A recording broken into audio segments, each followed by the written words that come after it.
Well, a very warm welcome back. This is Connect the World with me, Becky Anderson, tonight from New Delhi on what has been an historic election day here. It is very difficult to overstate just how significant this election here has been. More than 500 million people have voted.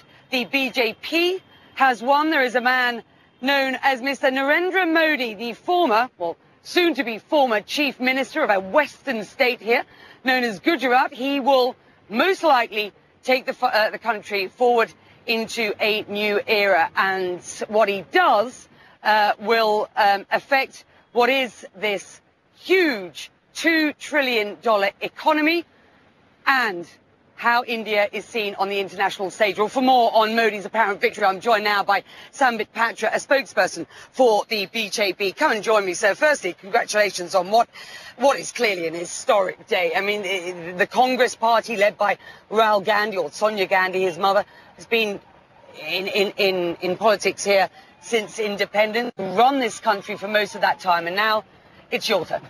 Thank you to you also, and I believe, congratulations to you as well, because I believe if democracy has won, humanity has won, and that's what has won in India. And that is, in fact, what Narendra Modi was talking about today. I heard him say that this is a victory for India. He wasn't prepared, at least in public, to take much of the credit for this. But let's face it, Narendra Modi has won this election. Definitely. What do we know about this man? Definitely, it is Narendra Modi and the Bharatiya Janata Party. Tell me what we know about him. Together won this election. But in India over here, out of humility, we always do not want to accept it for a personal this thing. It is always for the people. As far as Mr. Narendra Modi is concerned, I consider him as a 3D man, a man of determination, dedication, and development orientation. I mean, he's a man who has taken Gujarat to a new height because of his developmental model that he has ushered in for Gujarat. Here is a man who has shown great deal of determination to take India into new heights. Efficient and effective. Very I'll efficient. give him that. 10% growth, viewers, on average over the past decade or so. This is a deeply divisive man as well. How will he deal with an inclusive environment, or how will he create an inclusive environment? Hold on, going forward. There are 140 Muslims in this country. He is a self-declared Hindu and nationalist. What's he going to do for the others? Becky, I mean, I believe I would take offense if you call him a divisive man. No, he's not a divisive man. He's an inclusive man. He's a polarizing man. No, he's not at all a polarizing man. He's an inclusive man. And let me tell you, the fact is, Indians basically are secular by nature. And today, when overwhelmingly the whole of country has voted for this man called as Narendra Modi, it is but natural that secularism has been voted to power. Had he been divisive, had he been polarizing, then Indians would have rejected him. And that's what proves that India, a secular country, has chosen a secular leader. Secondly, and most importantly, India's judicial system is one of the best judicial systems in the world. And if the judicial system of the country has exonerated him, has given him a clean chit, then he is in no way responsible for what many of us was alleged in the past. And viewers, let me just bring you up to date on that.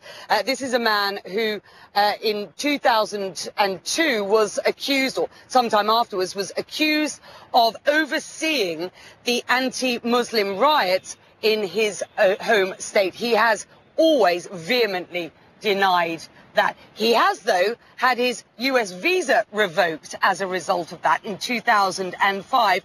Is he going to bother with the states going forward? No, I believe as far as the US visa is concerned, vis-a-vis Mr. Narendra Modi, it is not a matter of much worry for us. I mean, the Indians, by and large, are concerned with what happens to India rather than whether Mr. So you don't care about the states? No, it's not that we don't care about it. After all, it is an international affair. We do care about it. But the most important essence over here is whether he develops India or not. But then at the end of the day, I mean, in fact, the US also had to take some corrective measures. Nancy Powell had to be removed and had to be substituted by someone who probably was close to Modi's. How would you describe relations with the United States at present? Fantastic. The relations, they're fractious at best. Come on, sir. No, Becky. With respect. No, with respect, Becky. I mean, like, United Nations is one of the most powerful democracies of the world. And for God's sake, two democracies, most powerful democracies of the world, United Nations and India, have to be together. And we are together. We have a fantastic relation. And in fact, Atal Bihari Vajpayee, the predecessor Prime Minister from our party. When's his first trip to the States? No, when is his first trip to the United States? Come on, tell me. Give me a break here. Let's see. I believe it has to be bilateral talk. So when would Obama congratulate him? Well, this is the great thing, because he congratulated India on the end of the election process, but that was Monday. At this point, there has been no congratulations. You're waiting for that, are you? Definitely, it's one of the biggest democracies, and you are one of the most powerful democracies. So I believe. Do you feel shunned? Do you think Mr. Modi feels shunned at this point? No.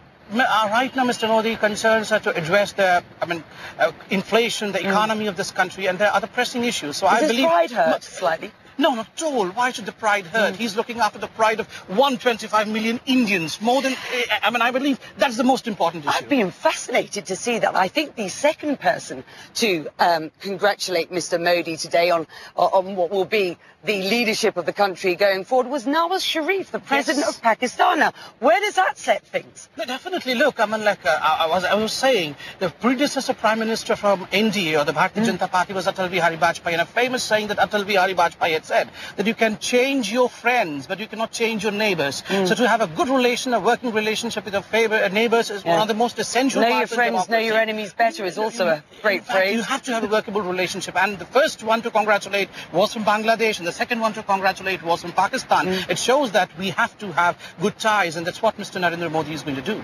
Thank you very much indeed for spending your time with us this evening on what is, it has to be said, a very, very exciting day for the BJP. For those who didn't vote for him, well, too bad, I guess. 66% of the population of those who are allowed to vote did vote, and that is an historic turnout for this country. As I said, more than 500 million people voting in what has been the biggest exercise in democracy the world has ever seen. What a day. We're going to have much more on what's been this incredible day in Indian politics as we continue our special coverage from New Delhi.